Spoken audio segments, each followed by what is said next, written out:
Pemirsa, harga ayam potong di Pasar Suak Batu 26 Ilir, Jalan Merdeka, Palembang mengalami kenaikan dalam 2 pekan terakhir. Pedagang menyebut naiknya harga dipengaruhi akibat mulainya program makan bergizi gratis atau MBG. Harga ayam potong di Pasar Suak Batu 26 Ilir, Palembang kini naik menjadi Rp40.000 per kilogramnya dari sebelumnya Rp28.000 per kilogram. Menurut Fikri, salah seorang pedagang ayam potong, naiknya harga tersebut telah berlangsung selama 2 minggu terakhir. Fikri mengatakan naiknya harga dipengaruhi akibat mulainya program makan bergizi gratis atau MBG yang membeli ayam potong dengan jumlah banyak sehingga mempengaruhi harga jual di pasaran.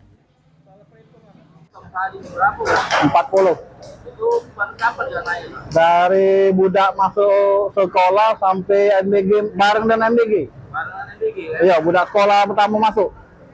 Tapi untuk angka 40 itu kapan dia mulai puncaknya? Mulai puncak hari ini. Hari ini baru Iya, naik kan? baru naik. Untuk pembelinya baik nggak dengan harga 40.000? Agak turun yang pembelinya.